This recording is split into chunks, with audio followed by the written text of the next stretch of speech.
This is a Fox 17 Winter Weather Alert.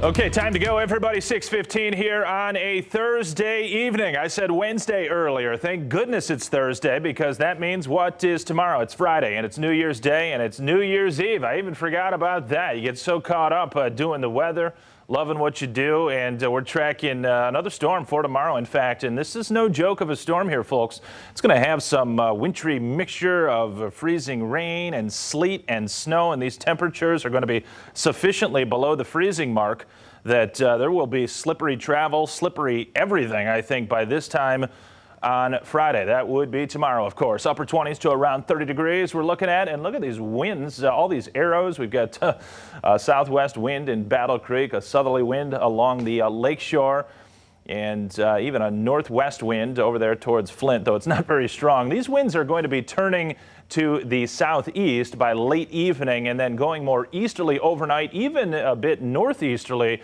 through the morning hours of tomorrow. And that's important because a northeast wind typically draws in cooler air. It can bring in drier air sometimes than the models are suggesting, and that can aid to keep our surface temperatures even a little bit lower than the model's suggesting. And we got a big wave of moisture coming up from the Gulf of Mexico early afternoon tomorrow, from south to north across the viewing area. This evening, though, if you're headed out, 28 degrees at 7 p.m. It's going to be interesting to see how the sky condition goes, because the models have been trying to turn us partly cloudy earlier than is appearing to be happening. So I'm just going to retain mostly cloudy skies. At some point, though, late evening into the overnight, these clouds are going to thin out. The mercury will start to drop down, and we get into the upper teens to around 20 degrees as a bottom point to start the day on Friday. And that is important because we've got a ways to go to get towards the freezing mark. And with clouds increasing tomorrow morning, we're probably going to get stymied in the upper 20s to around 30 degrees. And that's when this moisture comes in. So we've got high pressure that's retreating off to the east and northeast,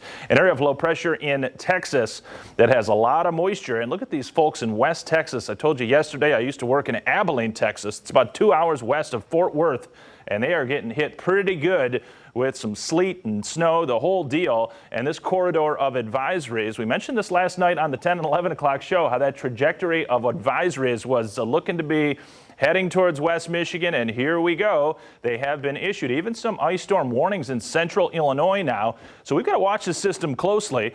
As it stands, anticipating moisture to move in, say, around the noon hour, somewhere in that vicinity for our extreme southern sections, then start to crawl northward, such that could be into Grand Rapids as early as about 2-3 o'clock, and then spreading northward from there. This is the ice accumulation chart off of the GFS model, which shows you about 1/10 of an inch to 2/10 of an inch.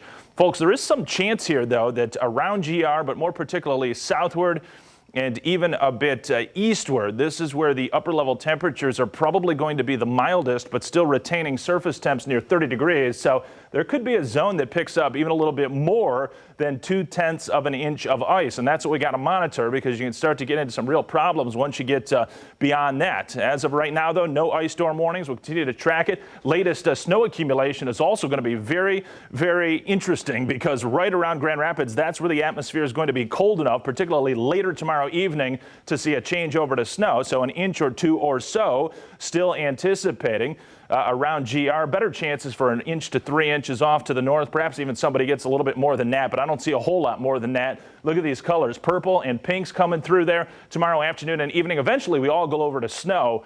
So you get a light snow accumulation before it heads on out. And then a little bit of sunshine shows up, Derek, on Saturday. Temps get above the freezing mark. We'll see some more melting and compacting. And you'll have to watch yourself Saturday evening as we drop down into the 20s. Likely to be additional slick spots as everything freezes up. A new system, believe it or not, very early Sunday morning coming in quickly. Not very strong. Period of light snow. Could drop a dusting or coating. And then still next week, not bad. We got temps in the upper 30s. Not bad at all. Thank you, Anthony.